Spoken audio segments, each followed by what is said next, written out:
Hi all. അപ്പോൾ നമുക്ക് next പ്രോബ്ലത്തിലേക്ക് പോവാം. A post tensioned concrete beam. അപ്പോൾ നമ്മൾ ഇതുവരെ ചെയ്തതൊക്കെ പ്രീ ടെൻഷനിങ്ങിൻ്റെ കേസാണ് ചെയ്തത് അല്ലേ. പ്രീ ടെൻഷനിങ് കോൺക്രീറ്റ് ബീമിൽ ലോസസ് കണ്ടുപിടിക്കുന്ന പ്രോബ്ലമാണ് നമ്മൾ ഇതുവരെ ചെയ്തത്. അപ്പോൾ ഇത് പോസ്റ്റ് ടെൻഷനിങ്ങിൻ്റെ കേസാണ്. A post tensioned concrete beam 100 mm wide and 300 mm deep. B എന്ന് പറയുന്നത് 100 mm ആണ്, ഡി എന്ന് പറയുന്നത് 300 mm ആണ്. Okay, is pre stressed by 3 cables. അപ്പോൾ ഇതിൽ പ്രീ സ്ട്രെസ്സിങ് ഫോഴ്സ് കൊടുത്തിട്ടുള്ളതെന്ന് പറഞ്ഞിട്ടുണ്ടെങ്കിൽ 3 കേബിൾസ് യൂസ് ചെയ്തിട്ടാണ്. Okay, each with a cross sectional area of 50 mm². അപ്പോൾ ഓരോ കേബിളിൻ്റെയും ക്രോസ് സെക്ഷണൽ ഏരിയ എന്ന് പറയുന്നത് 50 mm² ആണ്. And with an initial stress of 1000 Nm/mm, 1200 Nm/mm². അപ്പോൾ സിഗ്മ എന്ന് പറയുന്ന 1200 Nm/mm², അതായത് ആ കേബിൾസിലേക്ക് വരുന്ന initial stress. Okay, all the 3 cables are straight and located 100 mm from the soffit of the beam. അപ്പോൾ എല്ലാ കേബിൾസും സ്ട്രെയിറ്റ് ആയിട്ടാണ് ലൊക്കേറ്റ് ചെയ്തിരിക്കുന്നത്. അതേപോലെ അതിൻ്റെ ലൊക്കേറ്റ് ചെയ്ത സ്ഥലം എന്ന് പറഞ്ഞിട്ടുള്ളതെങ്കിൽ എത്രയാണെന്ന് വെച്ച് കഴിഞ്ഞാൽ ബോട്ടത്തുനിന്ന് സോഫിറ്റിൽ നിന്ന് 100 mm മാറിയിട്ടാണ്. ഓക്കെ, അപ്പോൾ എക്സെൻട്രിസിറ്റി നമുക്ക് അതിൻ്റെ അന്ന് കണ്ടുപിടിക്കാമല്ലോ. ബീമിൻ്റെ ഡെപ്ത് എന്ന് പറയുന്നത് 300 ആണ്. അപ്പോൾ ന്യൂട്രൽ ആക്സിസ് അവിടെ വരും, സെൻറ്ററിൽ വരും അല്ലേ, അതായത് 150 mm വരും. അപ്പോൾ ന്യൂട്രൽ ആക്സിസിന് സോഫിറ്റിൽ നിന്ന് 100 mm മാറിയിട്ടാണ്, സോഫിറ്റിൽ നിന്ന് 100 mm മാറിയിട്ടാണ് നമ്മുടെ കേബിൾസ് ലൊക്കേറ്റ് ചെയ്തിട്ടുള്ളത്. അപ്പോൾ എക്സെൻട്രിസിറ്റി എന്ന് പറയുമ്പോൾ 150 അല്ലേ, ന്യൂട്രൽ ആക്സിന് ഏറ്റവും ബോട്ടത്തിലേക്കുള്ള ഡിസ്റ്റൻസ് 150 ആണ്. 150 - 100 ചെയ്ത് കഴിഞ്ഞാൽ നമുക്ക് എക്സെൻട്രിസിറ്റി കിട്ടും.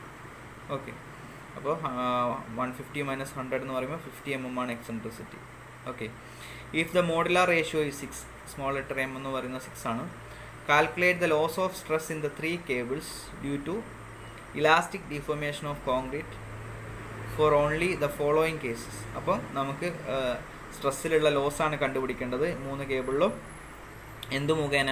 ഇലാസ്റ്റിക് ഡീഫോർമേഷൻ ഓഫ് കോൺക്രീറ്റ് കൊണ്ട് മാത്രം. Okay, elastic deformation of concrete കൊണ്ട് ഈ 3 കേബിളിലും ഡെവലപ്പ് ചെയ്യുന്ന ലോസ് ഓഫ് സ്ട്രെസ്സാണ് കണ്ടുപിടിക്കേണ്ടത്.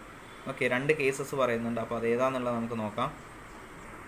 Simultaneous tensioning and anchoring of the 3 cables. ആദ്യത്തെ സൈമൾട്ടേനിയസ് ടെൻഷനിങ് ആണ്, ഒരേ സമയത്ത് ടെൻഷൻ ചെയ്തിട്ട് ആങ്കർ ചെയ്യുക 3 കേബിൾസും. ഓക്കെ, രണ്ടാമത്തെ case successive tensioning of the 3 cables 1 at a time. രണ്ടാമത്തെ കേസ് സക്സസീവ്, ഓരോന്നായിട്ട് ടെൻഷൻ ചെയ്യുന്ന കേസ്. ഓക്കെ, ക്ലിയർ ആണോ? അപ്പോൾ 2 കേസിലും നമ്മൾ ലോസസ് കണ്ടുപിടിക്കണം. ഓക്കെ, 3 കേബിൾസിലും വരുന്ന ലോസസ് നമ്മൾ കണ്ടുപിടിക്കണം. അപ്പം തിയറി പറഞ്ഞ സമയത്ത് ഞാൻ പറഞ്ഞിട്ടുണ്ടായിരുന്നു അല്ലേ, പ്രീ ടെൻഷനിങ്ങിൻ്റെയും പോസ്റ്റ് ടെൻഷനിങ്ങിൻ്റെയും വ്യത്യാസം എന്താ വരുന്നതെന്നുള്ള. ഇലാസ്റ്റിക് ഡിഫോർമേഷൻ്റെ കേസിൽ വരുമ്പോൾ അതിൻ്റെ ലോസ് വരും. ഇലാസ്റ്റിക് ഡിഫോർമേഷൻ്റെ ലോസ് വരുമ്പോൾ പ്രീ ടെൻഷനിങ്ങിലും പോസ്റ്റ് ടെൻഷനിങ്ങിലും വരുന്ന വ്യത്യാസം പറഞ്ഞിട്ടുണ്ടായിരുന്നു തിയറി പറഞ്ഞപ്പോൾ. ഓക്കെ, അപ്പോൾ എല്ലാവരും അതിൻ്റെ ഈ ലോസസിൻ്റെ ഫസ്റ്റ് ക്ലാസ് കേട്ട് കഴിഞ്ഞാൽ നിങ്ങൾക്ക് അത് ക്ലിയർ ആവും പറഞ്ഞത്. ഓക്കെ, ഗിവൺ ഡാറ്റ എഴുതാം. B is equal to 100 mm, capital D is equal to 300 mm, area of one cable 50 mm², initial stress sigma is equal to 1200 Nm/mm², E is equal to 150 - 100, that is 50 mm, M is equal to 6 mm. Okay, ആദ്യം കണ്ടുപിടിക്കേണ്ടത് simultaneous ടെൻഷനിങ്ങിൻ്റെ കേസാണ്. Okay, simultaneous എന്ന് പറഞ്ഞാൽ എന്താ? 3 cables ഒരേ സമയത്ത് tension ചെയ്യുന്നത് അല്ലേ. അപ്പോൾ ഇതിൻ്റെ തിയറി പഠിച്ചപ്പോൾ പറഞ്ഞിട്ടുണ്ടായിരുന്നു, അതായത് പോസ്റ്റ് ടെൻഷനിങ്ങിൻ്റെ കൺസെപ്റ്റ് എന്താണ്? ആദ്യം നമ്മൾ കോൺക്രീറ്റ് അല്ലേ ചെയ്യും. കോൺക്രീറ്റ് ചെയ്യുമ്പം നമുക്ക് ഈ ടെൻഷനിങ് ചെയ്യേണ്ട വയേഴ്സ് ഇൻസേർട്ട് ചെയ്യേണ്ട ഡക്റ്റ് അല്ലേ നമ്മൾ ആദ്യമേ ക്രിയേറ്റ് ചെയ്തിട്ടുണ്ടാവും. ഒന്നെങ്കിൽ മെറ്റൽ ഷീറ്റ് വെച്ചിട്ടോ എന്തെങ്കിലും വെച്ചിട്ട് നമ്മൾ എന്ത് ചെയ്തിട്ടുണ്ടാവും, ഈ ടെൻഷൻ ചെയ്യേണ്ട വയേഴ്സ് ഇൻസേർട്ട് ചെയ്യേണ്ട ഡക്റ്റ് ആദ്യമേ നമ്മൾ ക്രിയേറ്റ് ചെയ്തിട്ടുണ്ടാവും. അപ്പോൾ ഈ കോൺക്രീറ്റ് കാസ്റ്റ് ചെയ്തതിന് ശേഷം, അത് ഹാർഡൻഡ് ആയതിനു ശേഷം നമ്മൾ എന്ത് ചെയ്യുന്നു പറഞ്ഞു കഴിഞ്ഞാൽ അതിലൂടെ ടെൻഡൻസ് അല്ലെങ്കിൽ വയേഴ്സ് അല്ലെങ്കിൽ കേബിൾസ് അതിൻ്റെ അകത്ത് കൂടെ കടത്തി വിട്ടിട്ട് അത് ടെൻഷൻ ചെയ്ത് ടൈറ്റ് ചെയ്ത് വെക്കുക ചെയ്യാം. ഓക്കെ, അപ്പോൾ ടെൻഷൻ ചെയ്ത് ടൈറ്റ് ചെയ്ത് വെക്കുമ്പം അത് ആങ്കറേജ് യൂസ് ചെയ്തിട്ടാണ് ടൈറ്റ് ചെയ്ത് വെക്കുക അല്ലേ. അപ്പോൾ ആങ്കറേജ് വെഡ്ജിലൂടെ 2 സൈഡിൽ നിന്നും ആങ്കറേജ് വെഡ്ജിലൂടെയാണ് ഇതിലേക്ക് ടെൻഷൻ വരിക, കംപ്രസീവ് ഫോഴ്സ് വരിക അല്ലേ, അതായത് പ്രീ സ്ട്രെസ്സിങ് ഫോഴ്സ് ആക്ട് ചെയ്യുക. ഓക്കെ, ആങ്കറേജ് വെഡ്ജിലൂടെയാണ്. ഒരേ സമയത്ത് നമ്മൾ ഈ കേബിൾസ് എല്ലാം ഒരേ സമയത്ത് ടെൻഷൻ ചെയ്തിട്ട് ആങ്കർ ചെയ്ത് വെക്കുമ്പോൾ അതിലേക്ക് ലോസ് ഒന്നും വരുന്നില്ല. ഓക്കെ, ഒരു ഷോർട്ടനിങ്ങോ കാര്യങ്ങളോ ഒന്നും ടൈറ്റ് ചെയ്ത് വെച്ച് കഴിഞ്ഞാൽ വരുന്നില്ല. ഓക്കെ, ഒരേ സമയത്ത് ചെയ്യുകയാണെങ്കിൽ വരുന്നില്ല. ഓക്കെ, അപ്പം ആദ്യത്തെ കേസിൽ അണ്ടർ സൈമൾട്ടേനിയസ് കണ്ടീഷനിൽ അവിടെ വരുന്ന ലോസ് എന്ന് പറയുന്നത് എത്രയായിരിക്കും? 0 ആയിരിക്കും. കാരണം ഒരേ സമയത്ത് ചെയ്യുമ്പോൾ വേറെ ലോസൊന്നും അവിടെ വരുന്നില്ല. ഓക്കെ, അപ്പോൾ ഇത് ഞാൻ ഓൾറെഡി ഫസ്റ്റ് ക്ലാസ്സിൽ, അതായത് ഈ ലോസസിൻ്റെ ഫസ്റ്റ് ക്ലാസ്സിൽ ഞാൻ പറഞ്ഞിട്ടുണ്ട്. അപ്പോൾ എന്തെങ്കിലും ഡൗട്ട് ഉണ്ടെങ്കിൽ അത് കേട്ട് വെക്കുക. എന്നിട്ട് എന്തെങ്കിലും ക്ലാരിഫിക്കേഷൻ വേണമെങ്കിൽ എന്നോട് ചോദിക്കാം കേട്ടോ. ഓക്കെ, ഇത് കൺസെപ്റ്റ് ക്ലിയർ ആയോ? ഒരേ സമയത്ത് നമ്മൾ ടെൻഷൻ കൊടുക്കുന്ന സമയത്ത് ഒരു ലോസും അതിലേക്ക് വരുന്നില്ല. കാരണം നമ്മളത് ടൈറ്റ് ചെയ്തിട്ട്, അത് ടെൻഷൻ കൊടുത്തിട്ട് അതവിടെ ടൈറ്റ് ചെയ്ത് വെക്കുകയാണ്. ഓക്കെ, ഇപ്പോൾ നോർമലി ആ ഒരു സമയത്ത് ഇലാസ്റ്റിക് ഷോർട്ടനിങ് കാരണം ഒരു ലോസും ഈ കേബിൾസിലേക്ക് വരുന്നില്ല ഒരേ സമയത്ത് ചെയ്യുമ്പോൾ. Under simultaneous tensioning and anchoring of all the 3 cables, there will be no loss to elastic deformation of loss due to elastic deformation of concrete. അപ്പോൾ സൈമൾട്ടേനിയസ് ആയിട്ട് ടെൻഷൻ ചെയ്യുകയും ആങ്കർ ചെയ്യുകയും ചെയ്യുമ്പോൾ എല്ലാ കേബിൾസും ഒന്ന് ചെയ്യുമ്പോൾ അവിടെ ലോസസ് ഒന്നും വരുന്നില്ല എന്നുള്ളതാണ്. ഓക്കെ, ഇനി രണ്ടാമത്തെ കേസ് നമ്മളോട് പറഞ്ഞിരിക്കുന്നത്, അപ്പോൾ ആദ്യത്തെ കേസിൽ നമുക്ക് ആൻസർ കിട്ടി, അവിടെ വരുന്ന ലോസ് എന്ന് പറയുന്നത് 0 ആണ്, ഒരു ലോസും വരുന്നില്ല. രണ്ടാമത്തെ case, when the cables are successively tensioned. Successively എന്ന് പറഞ്ഞാൽ ഓരോന്നോരോന്നായിട്ട്. ഓക്കെ, അപ്പോൾ ഇതിൻ്റെ കൺസെപ്റ്റ് നമുക്ക് ജസ്റ്റ് ഒന്ന് ഞാൻ പറയാം. അപ്പോൾ ആദ്യം ഫസ്റ്റ് കേബിൾ ടെൻഷൻ ചെയ്യുമ്പം, ആദ്യത്തെ കേബിൾ ടെൻഷൻ ചെയ്യുമ്പോൾ അതിൽ ലോസസ് ഒന്നും വരുന്നില്ല. ആദ്യത്തെ കേബിൾ ടെൻഷൻ ചെയ്യുമ്പോൾ നമ്മളിപ്പോൾ ഒന്നിച്ച് ടെൻഷൻ ചെയ്യുന്ന അതേ രീതി തന്നെയാണ് വരുന്നത്. ഓക്കെ, നമ്മളത് ടെൻഷൻ ചെയ്ത് നമ്മൾ ആങ്കറേജ് യൂസ് ചെയ്ത് ടൈറ്റ് ചെയ്തിട്ട് വെച്ച് കഴിഞ്ഞാൽ വേറെ ലോസൊന്നും ഇലാസ്റ്റിക് ഷോർട്ടനിങ് കാരണം അവിടെ വരുന്നില്ല. അവിടെ എല്ലാം ഓക്കെയാണ്. ഓക്കെ, ഇനി രണ്ടാമത്തെ കേബിൾ ടെൻഷൻ ചെയ്യുമ്പോൾ ഓൾറെഡി ഒന്നാമത്തെ കേബിൾ അവിടെ ടെൻഷൻ ചെയ്ത് ടൈറ്റ് ചെയ്ത് വെച്ചിരിക്കുകയാണ്. അപ്പോൾ രണ്ടാമത്തെ കേബിൾ ടെൻഷൻ ചെയ്യുമ്പോൾ ഈ കോൺക്രീറ്റിൽ ഒരു ചെറിയ ഡീഫോർമേഷൻ സംഭവിക്കും. ഓക്കെ, ആ ഡീഫോർമേഷൻ സംഭവിക്കുന്നതിനൊപ്പം തന്നെ ഈ ഫസ്റ്റ് കേബിളിലും ആ ഡീഫോർമേഷൻ ഉണ്ടാവും. ആ കോൺക്രീറ്റിൽ ഉണ്ടാവുന്ന അതേ ഡീഫോർമേഷൻ ഇതിലുണ്ടാവും. കാരണം നമ്മൾ ഓൾറെഡി ടൈറ്റ് ചെയ്ത് വെച്ചിരിക്കുന്നതാണ്. അപ്പോൾ രണ്ടാമത്തെ ടൈറ്റൻ ചെയ്യുന്ന സമയത്ത് അതിൽ ചെറിയ രീതിയിലുള്ള ഡീഫോർമേഷൻ ആ ഒന്നാമത്തെ കേബിളിലേക്ക് വരും. അതായത് നമ്മൾ രണ്ടാമത്തെ കേബിൾ ടൈറ്റൻ ചെയ്ത്, അതായത് ടെൻഷൻ ചെയ്ത് ടൈറ്റൻ ചെയ്ത് വെക്കുന്ന സമയത്ത് ഒരു ഡീഫോർമേഷൻ ഉണ്ടാവും. ആ ഡീഫോർമേഷൻ അനുസരിച്ചിട്ടുള്ള ഒരു ഷോർട്ടനിങ് ഈ ഒന്നാമത്തെ കേബിളിലേക്കും വരും. അപ്പോൾ അവിടെ ഒരു ലോസ് ഉണ്ടാവുന്നുണ്ട്. ഇനി നമ്മൾ മൂന്നാമത്തെ കേബിൾ, രണ്ടാമത്തെ ടൈറ്റൻ ചെയ്ത് വെച്ച് ടെൻഷൻ ചെയ്ത് ടൈറ്റൻ ചെയ്ത് വെച്ചു. ആദ്യത്തേത് ഓൾറെഡി ആദ്യമേ വെച്ചതാണ്. ഇനി മൂന്നാമത്തെ കേബിൾ നമ്മൾ ടെൻഷൻ ചെയ്യുന്ന സമയത്ത് എന്ത് സംഭവിക്കും? വീണ്ടും ആ കോൺക്രീറ്റിൽ ഒരു ഡീഫോർമേഷൻ സംഭവിക്കും. ഓക്കെ, അപ്പോൾ ആദ്യം നമ്മൾ ചെയ്ത് വെച്ച രണ്ടാമത്തെ കേബിളിൽ ഒരു ലോസ് വരും. കാരണം എത്രയാണോ ഷോർട്ടനിങ് വരുന്നത് അതിനനുസരിച്ചിട്ടുള്ള ലോസ് രണ്ടാമത്തെ കേബിളിലേക്ക് വരും. അതേപോലെ ഒന്നാമത്തെ കേബിളിലും ഈ മൂന്നാമത്തെ കേബിള് ടെൻഷൻ ചെയ്ത് ടൈറ്റൻ ചെയ്ത് വെക്കുമ്പോൾ ഈ ഉണ്ടായിട്ടുള്ള ഡീഫോർമേഷന് കറസ്പോണ്ടിങ് ആയിട്ട് ഒന്നാമത്തെ കേബിളിൽ ലോസ് ഉണ്ടാവും. അപ്പോൾ മൂന്നാമത്തെ കേബിൾ നമ്മൾ ടെൻഷൻ ചെയ്ത് ടൈറ്റൻ ചെയ്ത് വെക്കുമ്പോൾ അല്ലെങ്കിൽ ആങ്കറേജ് ചെയ്ത് വെക്കുമ്പോൾ രണ്ടാമത്തെ കേബിളിൽ ലോസ് ഉണ്ടാവും, ഒന്നാമത്തെ കേബിളിൽ ലോസ് ഉണ്ടാവും. കൺസെപ്റ്റ് ക്ലിയർ ആയോ? അപ്പോൾ ആദ്യത്തെ കേബിൾ നമ്മൾ ചെയ്യുമ്പോൾ ലോസ് തീരെ ഉണ്ടാവുന്നില്ല ഒന്നാമത്തെ കേബിളിൽ. രണ്ടാമത്തെ കേബിൾ ചെയ്യുമ്പോൾ രണ്ടാമത്തെ കേബിളിൽ ലോസ് ഉണ്ടാവുന്നില്ല, അത് ടൈറ്റൻ ചെയ്ത് നമ്മൾ വെക്കുകയാണ്. അപ്പോൾ അതിൽ ലോസ് ഉണ്ടാവുന്നില്ല. അപ്പോൾ ഒന്നാമത്തെ കേബിൾ ഓൾറെഡി ആ ഒരു പൊസിഷനിൽ നമ്മൾ ഫിക്സ് ചെയ്ത് ടൈറ്റൻ ചെയ്ത് വെച്ചിരിക്കുക. അപ്പോൾ രണ്ടാമത്തെ കേബിൾ ടെൻഷൻ ചെയ്യുമ്പോൾ ചെറിയൊരു ഡീഫോർമേഷൻ ആ കോൺക്രീറ്റിൽ ഉണ്ടാവും. ആ ഡീഫോർമേഷന് കറസ്പോണ്ടിങ് ആയിട്ട് ഈ താഴത്തെ കേബിൾ എന്ത് ചെയ്യും? ഡീഫോം ചെയ്യും, അല്ലെങ്കിൽ അതിൻ്റെ ലെങ്ത്ത് കുറയും. അപ്പോൾ ചെറിയൊരു ഡീഫോർമേഷൻ അവിടെ സംഭവിച്ചതുകൊണ്ട് ആ ഡീഫോർമേഷന് കറസ്പോണ്ടിങ് ആയിട്ട് അവിടെ ലോസ് ഉണ്ടാവും. ഇനി മൂന്നാമത്തെ അതായത് ഒന്നാമത്തെ കേബിളിൽ ലോസ് ഉണ്ടാവും. മൂന്നാമത്തെ കേബിൾ ടെൻഷൻ ചെയ്യുന്ന സമയത്ത് രണ്ടാമത്തെ കേബിളും ഒന്നാമത്തെ കേബിൾ ഇപ്പോൾ ഒരു പൊസിഷനിൽ ടൈറ്റൻഡ് ആയിട്ട് നിൽക്കുകയാണ്.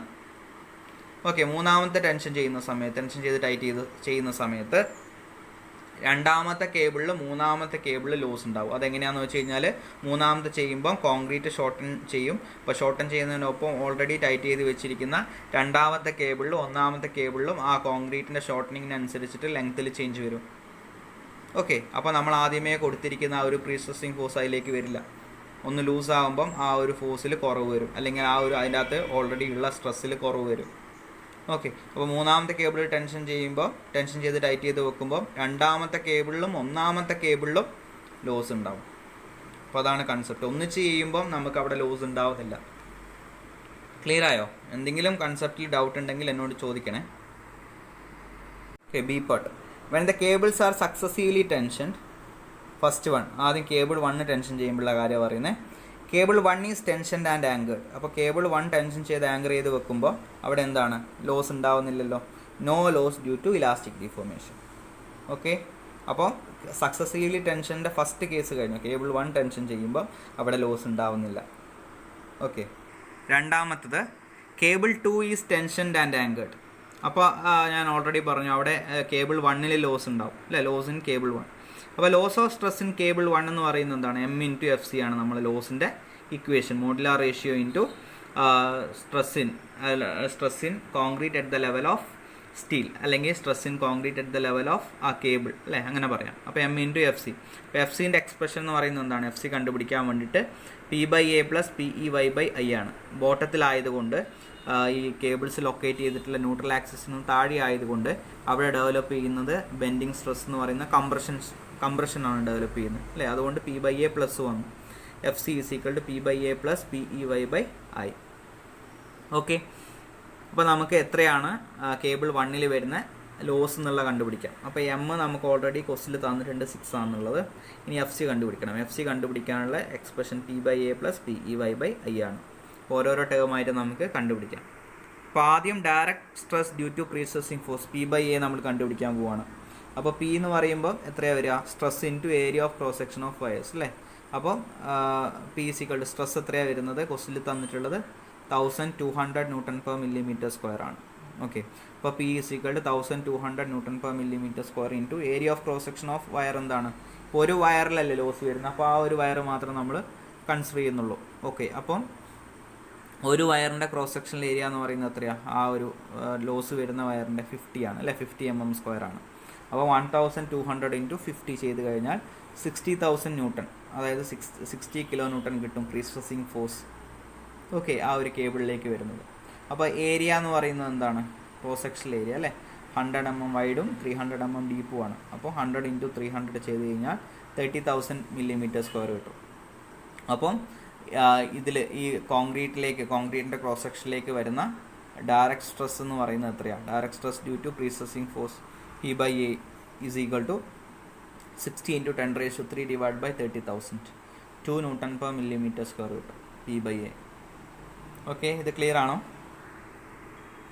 Next, bending stress due to prestressing force at the level of steel. ഇപ്പോൾ FC കണ്ടുപിടിക്കാൻ വേണ്ട രണ്ടാമത്തെ ടേം PEY/I ആണ്. ഓക്കെ, ബെൻഡിങ് സ്ട്രെസ് ആണ് ആ സ്റ്റീലിൻ്റെ ലെവലിൽ. അപ്പോൾ Y എന്ന് പറയുന്നത് എത്രയാണ്, 50 mm തന്നെയാണ് വരിക അല്ലേ. ന്യൂട്രൽ ആക്സിസിന് ആ സ്റ്റീൽ അല്ലെങ്കിൽ കേബിൾ ലൊക്കേറ്റ് ചെയ്തിട്ടുള്ള ഡിസ്റ്റൻസ്, ന്യൂട്രൽ ആക്സിസിന് കേബിൾ ലൊക്കേറ്റ് ചെയ്തിരിക്കുന്ന 50 mm മാറിയിട്ടാണ്. അപ്പോൾ Y = 50, E = 50.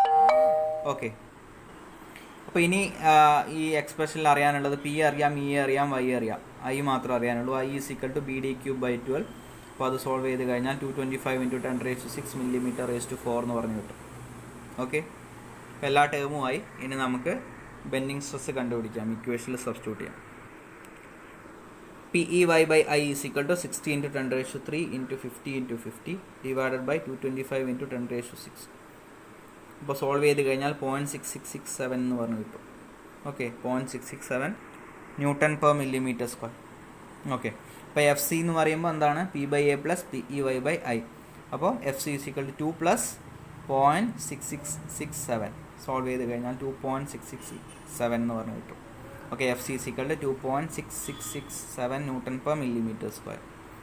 ഓക്കെ, അപ്പോൾ സ്റ്റീല് അല്ലെങ്കിൽ ആ സ്റ്റീൽ കേബിളുള്ള പൊസിഷന് കറസ്പോണ്ടിങ് ആയിട്ട് കോൺക്രീറ്റിൽ ഡെവലപ്പ് ചെയ്യുന്ന സ്ട്രെസ്സാണ് 2.6667 Nm/mm².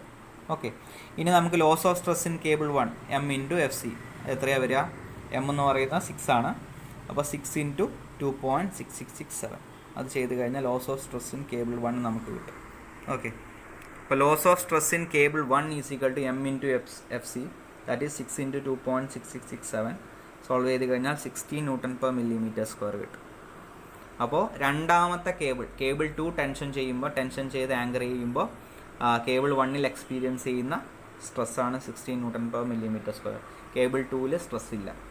Okay, next third case. ഇതിൽ കേബിൾ 3 ടെൻഷൻ ചെയ്യുമ്പോൾ ഉള്ളത്. ഓക്കെ, അപ്പോൾ cable 3 is tensioned and anchored. അപ്പോൾ ഏതിലൊക്കെ ലോസ് വരും? Loss of stress in both cables 1 and 2. അപ്പോൾ 3 ടെൻഷൻ ചെയ്ത് ആങ്കർ ചെയ്യുന്ന സമയത്ത് കേബിൾ 3യിൽ ലോസ് ഓഫ് സ്ട്രെസ് ഒന്നും വരുന്നില്ല, ഒരു ലോസും വരുന്നില്ല സ്ട്രെസ്സിൽ. പക്ഷേ കേബിൾ 1ലും 2ലും ലോസ് വരുന്നുണ്ട് അല്ലേ? അപ്പോൾ നമുക്ക് അത് എത്രയാണ് വരുന്നതെന്നുള്ളത് നോക്കാം. അപ്പോൾ loss of stress in cable 1 is equal to എന്താ എക്സ്പ്രഷൻ? M/FC തന്നെയാണ് അല്ലേ? അപ്പോൾ FC കണ്ടുപിടിക്കാൻ ഉള്ള ഇക്വേഷൻ എന്ത് തന്നെയാണ്? സെയിം തന്നെയാണ്, P/A + PEY / I. ഓക്കെ, അപ്പോൾ സെയിം വാല്യൂ FC എന്ന് പറയുന്നത് എത്ര തന്നെയാണ് കിട്ടുക? നമ്മൾ ആദ്യമേ ചെയ്തത് തന്നെയാണ്. അതിൽ വാല്യൂസിലൊന്നും വ്യത്യാസം വരുന്നില്ല. P സെയിം ആണ്, A സെയിം ആണ്, E സെയിം ആണ്, Y സെയിം ആണ്, I സെയിം ആണ്. അതിലൊന്നും ഒരു മാറ്റമില്ല. അതുകൊണ്ട് 2.6667 Nm/mm² FC കിട്ടും. M 6 ആണ്. അപ്പോൾ M/FC എന്ന് പറയുന്നത് loss of stress in cable 1 16 Nm/mm² ആണ്. അപ്പോൾ കേബിൾ 3 ടെൻഷൻ ചെയ്ത് ആങ്കർ ചെയ്യുമ്പം കേബിൾ 1ൽ ഒരു ലോസ് എക്സ്പീരിയൻസ് ചെയ്യുന്നുണ്ട് 16 Nm/mm². ഓക്കെ, ഇനി loss of stress in cable 2, അതിൻ്റെ എക്സ്പ്രഷൻ M/FC തന്നെയാണ്.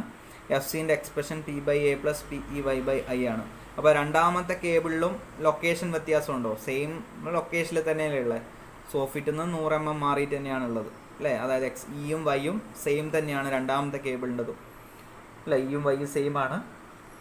അപ്പോൾ Pയും സെയിം ആണ്. എല്ലാ വയേഴ്സും ക്രോസ് സെക്ഷണൽ ഏരിയയും സെയിം തന്നെയാണ് അല്ലേ? അപ്പോൾ ക്രോസ് സെക്ഷണൽ ഏരിയ സെയിം തന്നെ ആയതുകൊണ്ട് P/A എന്ന് പറയുന്ന P എന്ന് പറയുന്ന ടേമിന് മാറ്റം വരുന്നില്ല. ഓക്കെ, P എന്ന് പറയുന്ന ടേമിന് മാറ്റം വരുന്നില്ല. A എന്ന് പറയുന്നത് നമ്മുടെ cross sectional area of concrete ആണ്, അതിലും ഒരു മാറ്റമില്ല. സെയിം തന്നെയല്ലേ? അതിൽ മാറ്റമില്ല, സെയിം ആണ്. P എന്ന് പറയുമ്പോൾ നമ്മൾ stress into area of cross section of wires ആണ്. അപ്പോൾ ആ area of cross section of wire എന്ന് പറയുന്ന രണ്ടാമത്തെ കേബിളിനും എന്താണ്? സെയിം ക്രോസ് സെക്ഷൻ തന്നെയാണ് അല്ലേ? അപ്പോൾ അതിൽ മാറ്റം വരുന്നില്ല, P സെയിം തന്നെയാണ് വരിക. ഓക്കെ, അപ്പോൾ എല്ലാ ടേമും സെയിം തന്നെയാണ് വരിക. അപ്പം FC എന്ന് പറയുന്നത് എന്ത് തന്നെയാണ് വരിക? 2.6667 Nm/mm² വരിക. FC is equal to 2.6667 Nm/mm². Okay, അപ്പോൾ loss of stress in cable 2 എന്താ വരിക? 16 Nm/mm² തന്നെയാണ്, സെയിം തന്നെയാണ് വരിക. ഓക്കെ, ഇനി എന്തെങ്കിലും വ്യത്യാസം ഉണ്ടായിരുന്നെങ്കിൽ ആ വയറിൻ്റെ ക്രോസ് സെക്ഷനിൽ അല്ലെങ്കിൽ ആ കേബിളിൻ്റെ ക്രോസ് സെക്ഷനിൽ എന്തെങ്കിലും വ്യത്യാസം ഉണ്ടായിരുന്നെങ്കിൽ, അതായത് ഇപ്പം നമുക്ക് 50 mm² ആണ് എല്ലാ കേബിൾസിൻ്റെയും ക്രോസ് സെക്ഷൻ ഏരിയ നമുക്ക് തന്നിട്ടുണ്ടായിരുന്നു. ഓക്കെ, ഇനിയിപ്പം ഒന്നിൽ 50യും ഒന്നിൽ ചിലപ്പോൾ 75 mm² ഒക്കെ ആണെങ്കിൽ ഇതിൽ വ്യത്യാസം വരാം, Pൻ്റെ സ്ഥാനത്ത് വ്യത്യാസം വരാം. ഓക്കെ, Pയിൽ വ്യത്യാസം വരാം. അപ്പോൾ ഈ ടേം മൊത്തം മാറും. ഇതിപ്പോൾ എല്ലാം സെയിം ആയതുകൊണ്ടാണ് നമ്മൾ 2.6667 Nm/mm² നമുക്ക് കിട്ടിയത്. കാരണം നമ്മൾ ആദ്യമേ ചെയ്തത് തന്നെയാണ്, സെയിം ടേംസ് തന്നെ വരുന്നത്. അതിൽ മാറ്റം ഇല്ലാത്തതുകൊണ്ട് നമ്മൾ ഡയറക്റ്റ് ഇക്വേഷൻ എഴുതിയെന്ന് മാത്രം. ഇതിലൊക്കെ എന്തെങ്കിലും ചേഞ്ച് ഉണ്ടെങ്കിൽ വീണ്ടും ചെയ്യേണ്ടതായിട്ട് വരും. ഓക്കെ, അപ്പോൾ loss of stress in cable 2 16 Nm/mm² കിട്ടും. അപ്പം കേബിൾ 3 ടെൻഷൻ ചെയ്ത് ആങ്കർ ചെയ്യുമ്പോൾ കേബിൾ 1ൽ എക്സ്പീരിയൻസ് ചെയ്യുന്ന stress loss of stress 16 Nm/mm². അതേപോലെ തന്നെ കേബിൾ 2ൽ എക്സ്പീരിയൻസ് ചെയ്യുന്ന ലോസ് എന്ന് പറയുന്നത് 16 Nm/mm² ആണ്. ഓക്കെ, അപ്പോൾ total loss of stress due to elastic deformation of concrete എന്താണെന്നുള്ളത് നോക്കാം. ടോട്ടൽ ലോസ്, അപ്പോൾ കേബിൾ 1ൽ ഉണ്ടായിട്ടുള്ള ടോട്ടൽ ലോസ് എത്രയാണ് സക്സസീവ്ലി ടെൻഷൻ ചെയ്യുമ്പോൾ? കേബിൾ 2 ടെൻഷൻ ചെയ്തിട്ട് ആങ്കർ ചെയ്തപ്പം കേബിൾ 1ൽ 16 Nm/mm² ലോസ് ഉണ്ടായി. കേബിൾ 3 ടെൻഷൻ ചെയ്ത് ആങ്കർ ചെയ്തപ്പോഴും കേബിൾ 1ൽ ലോസ് ഉണ്ടായി. അപ്പോൾ ടോട്ടൽ ലോസ് ഇൻ കേബിൾ 1 എന്ന് പറയുമ്പം കേബിൾ 2 ടെൻഷൻ ചെയ്തപ്പോഴും കേബിൾ 3 ടെൻഷൻ ചെയ്ത് ആങ്കർ ചെയ്തപ്പോഴും വന്നു അല്ലേ? അപ്പോൾ 16 + 16 32 Nm/mm² ആണ് ടോട്ടൽ കേബിൾ 1ലെ ലോസ്. കേബിൾ 2ലെ ലോസ് 16 മാത്രമേ ഉള്ളൂ. കേബിൾ 3 ടെൻഷൻ ചെയ്യുമ്പോഴേ അതിൽ ലോസ് വരുള്ളൂ അല്ലേ? കേബിൾ 3ൽ ഒരു ലോസും ഇല്ല, 0. ഓക്കെ, ഓരോ കേബിൾസിലും എക്സ്പീരിയൻസ് ചെയ്ത ലോസ് ഓഫ് സ്ട്രെസ് ആണ്. ഓക്കെ, അപ്പോൾ ഈ ടോട്ടൽ ഇതിലുള്ള ആവറേജ് ലോസ് എത്രയാണെന്ന് നോക്കിക്കഴിഞ്ഞ് കഴിഞ്ഞാൽ, ഈ 3 കേബിളിലും കൂടിയുള്ള ആവറേജ് ലോസ് എത്രയാണെന്ന് നോക്കിക്കഴിഞ്ഞ് കഴിഞ്ഞാൽ 32 + 16 + 0 / 3. ഓക്കെ, അപ്പോൾ average loss considering all the 3 cables, average loss എത്രയാണ് വരുന്നത്? 32 + 16 + 0 / 3 16 Nm/mm². അപ്പോൾ ആവറേജ് ലോസ് ഇതിൽ വരുന്നത് 16 Nm/mm² ആണ്. ഓക്കെ, ഓരോ കേബിളിലും ഉള്ള ലോസ് എന്ന് പറയുന്നത് കേബിൾ 1ൽ 32 Nm/mm², കേബിൾ 2ൽ 16 Nm/mm², കേബിൾ 3ൽ 0. ഓക്കെ, ഇത് ക്ലിയർ ആയോ? അപ്പോൾ നമ്മളോട് കാൽക്കുലേറ്റ് ചെയ്യാൻ പറഞ്ഞിരിക്കുന്നത് ലോസ് ഓഫ് സ്ട്രെസ് 3 കേബിൾസ് ആണ്. അത് നമ്മൾ കാൽക്കുലേറ്റ് ചെയ്തിട്ടുണ്ട്. ഓക്കെ, എന്തെങ്കിലും ഡൗട്ട് ഉണ്ടോ? സക്സസീവ് ടെൻഷനിങ്ങിൻ്റെ കേസും അതുപോലെ തന്നെ സൈമൾട്ടേനിയസ് ടെൻഷനിങ്ങിൻ്റെ കേസിൽ എന്തെങ്കിലും ഡൗട്ട് ഉണ്ടോ?